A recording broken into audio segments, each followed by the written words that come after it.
Hello everybody, this is Bangkok Ian here, and this is my video response to Alan Stewart, aka the Mamemeister. I'll give a link to his original video down below, and Alan's asked 5 random questions to the YouTube community, and here are my answers. Okay, the first question is, what is your favorite video game medium? Is it tape? Is it floppy disk? Is it cartridge, or is it CD stroke DVD, or digital download, and why? And my answer, I think you can probably guess by looking at the screen. Might be a bit controversial, but it's digital download. But there's a caveat here. I'm just talking about Steam and GOG.com. I'm not talking about Sony's PlayStation Network or Microsoft Xbox Live, because those two platforms are rip-offs. Steam, on the other hand, is fantastic, and it's by far my preferred way of getting games, both old and new, especially GOG.com for the old retro games, because I'm primarily a retro PC gamer instead of a console retro gamer, because I started playing I had a PC 1991. Yes, I had all the other consoles, the BBC and everything, but yeah, I was in work since 1989. I've started working, so I was able to afford a 486 PC back in 1991 with a VGA. Oh, the dog's bollocks it was when Wing Commander came out, and that's when PC games were, holy god, they were multiple generations ahead of anything at the time. So yeah, I've always been into my PC gaming, and Steam is the best way for me to enjoy my PC gaming. Yeah, it's pretty much the only way to enjoy PC gaming, but let me give you a few of the reasons why I prefer Steam as a digital download instead of carts, tapes, everything. Right, first thing I like about it, it's everything's all in one, and because I live in Thailand, you have Thailand prices for all the games. Yeah, not some of the AAA games like Call of Duty and some of those games, they're still the same prices in the US, but a lot of the smaller games, like I got that Sebastian Loeb Rally. I bought that on Steam the other week, and it was brand new, day of release, cost me 15 quid, the equivalent in Thai baht. And it's amazing. You get loads and loads of great deals like that, you know. And also, every week, there's hundreds of special offers, and these, really, really cheap games, you know. A quid, 2 quid, you know. They're great. I mean, look at some with specials. Okay, Steam might be a bit slow because I'm downloading a lot. I mean, look at all these. This is just the ones on sale this week. Every week, all these will change, and there's 19 pages of these, you know. And some of them are absolutely brilliant. I mean, look, there's Dirt 3 Complete. 139 baht. That's just over 2 quid, you know. It's brilliant, you know.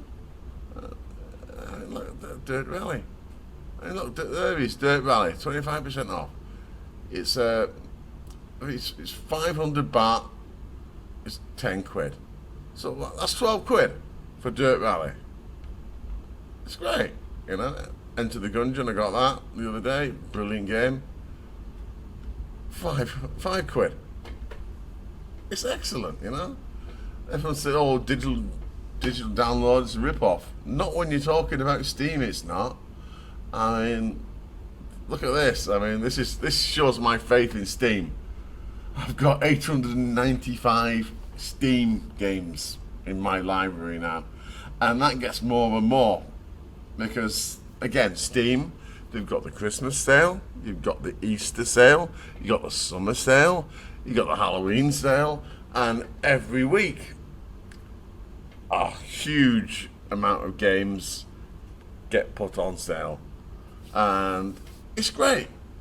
And not just the prices do I like, I also like the Steam Workshop, which extends the life of all your games exponentially. I mean, this is great. Steam Workshop is brilliant, and it's all free. Okay, let's click on the Steam Workshop for my games, and I'll just show you what sort of stuff we've got on here. Again, I'm downloading a load, so it's a bit slow today. But, I mean, look. In Portal 2, classic game, there's 500,000 Steam Workshop items. Yeah, not all those are levels, they're items and everything. But still, you know, it's great. I mean, look, it's Invented Beyond Earth. Let's click on this. What do we have here? Loading, loading, loading. Again, my internet's being hammered. I mean, look, most popular, there's all maps, all different types of mods. You know what I mean? Look, it's brilliant. The sponsors, looking at all this stuff, it's awesome. And what else? Yeah, War for the Overworld. If you're into your Dungeon Keeper games, War for the Overworld is the closest you're gonna get. It's a brilliant Dungeon Keeper clone. And look, there's 183 single player maps alone. And there's hundreds of multiplayer maps. You know, all things like this you can't get for tape, disc, cartridges, CDs. Because it has to all be easily accessible, and that's why Steam is fantastic. You buy a game, and if you love it, you can play that game forever. It's great. It really is fantastic. And look, there's a crap ton of Workshop. You know, I mean, look, Civilization, Prison Architect, Dying Light, Legend of Grimlock. I mean, yeah, again, Legend of Grimlock. If you like your Dungeon Master, the old Atari ST Amiga games, this is great, you know. There's so many new maps, custom levels, custom art. It's brilliant. I mean, Steam Workshop, it just extends the life of pretty much all your games on Steam. I mean, look at Gary's Mod. My son loves Gary's Mod, but no one's played the vanilla Gary's Mod for years, because it's one of the most modded games on Steam. And some of the games they've developed for Gary's Mod are great fun. I mean, I just love all this stuff, because I love tinkering with my games. And that's another reason why I like digital downloads, because all your files get installed on your hard drive, and you can go tinkering, you know. And also, I like GOG.com, because, as I said before, I'm a retro PC gamer. I like all the 90s and early 2000 PC games where 3D was just coming into the mainstream, you know, for PC.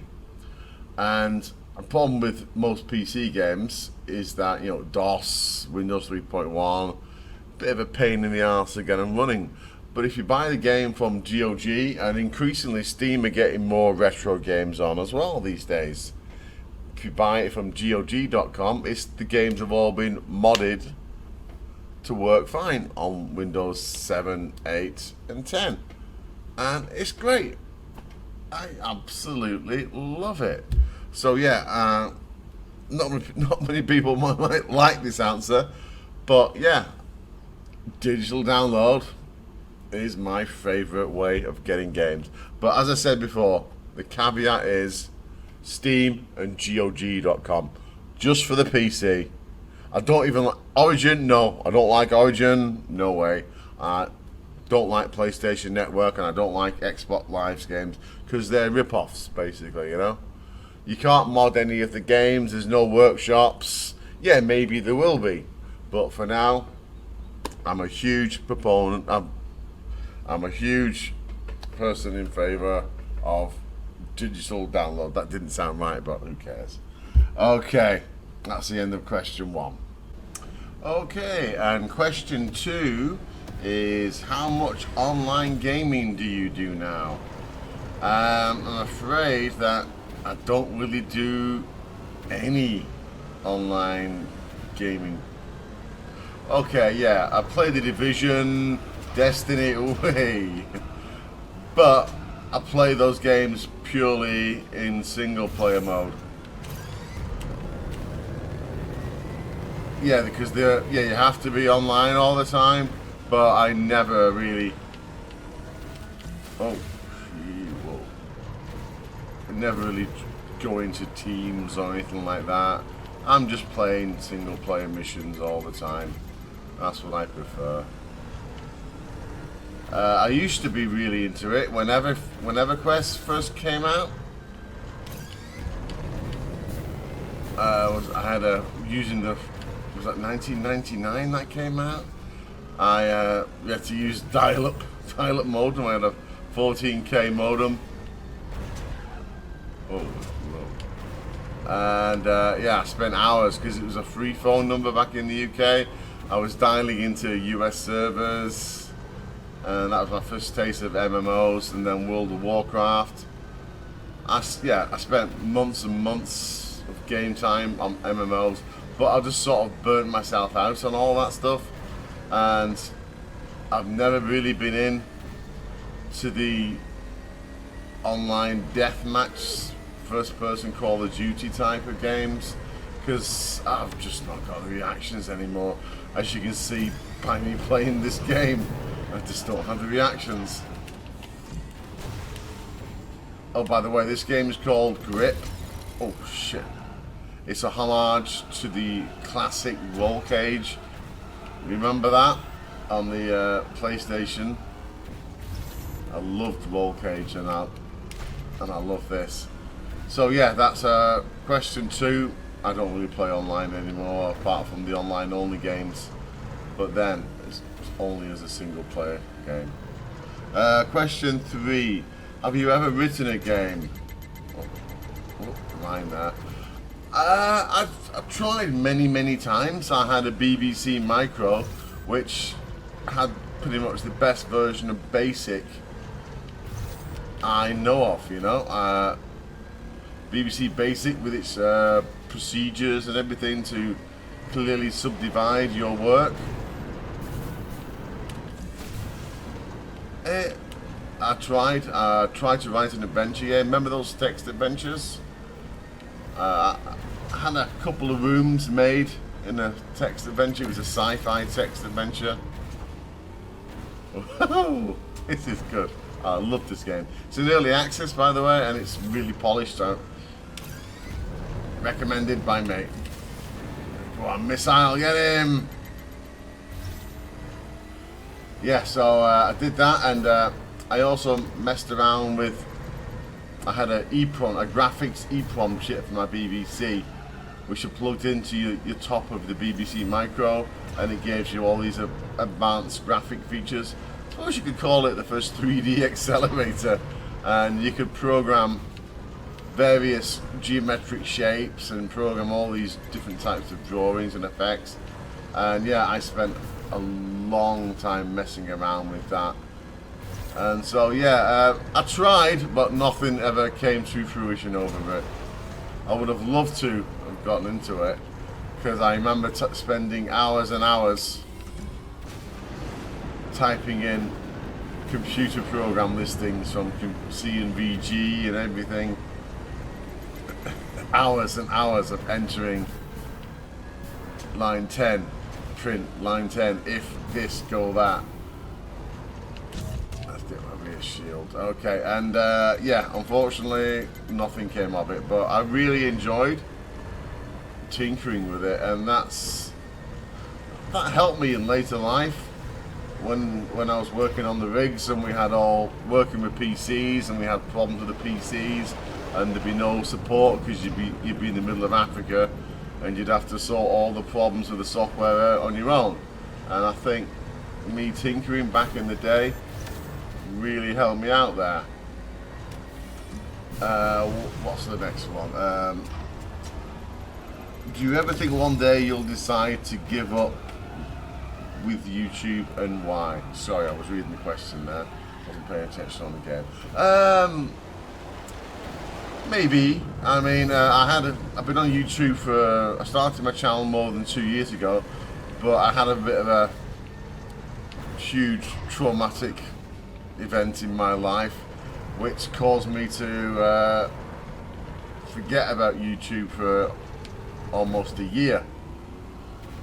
So yeah, never say never, but at the moment I'm really enjoying YouTube. I'm really enjoying making content, and I've made some really good friends. And I count Alan, Mark, Swifto as mates, because here where I'm living there aren't that many gamers, you know, especially no retro gamers. So me being involved in the retro game community is great, because I'd have no other avenue to talk about my passion for retro games and all things gaming. So for the time, yeah, I can't see me quitting unless I have another traumatic event. Hopefully not. But yeah, hopefully I'll be here for many years. And let's see, the final question is, how many hours a week do you devote to making YouTube content? Not very many. I don't really put any effort. I don't write any scripts or anything like that. I don't do any editing or anything like that. I'd like to, but I just don't. I don't have time, you know. I'm looking after David, and I just can't. But we'll see. I've been thinking of doing a series on a couple of games, but we'll see. Anyway, those are my 5 questions, and I'm really enjoying this game. As it's called Grip. It's a homage to the classic roll cage game. It's on Steam, and as I was saying in question 1, you all know how I prefer to get my games. And this is one of the many great games that I've discovered on Steam. Okay, that's it for now. Thanks for watching. I think I'm going to be playing this most of the day now. Okay, thanks for watching. Cheers.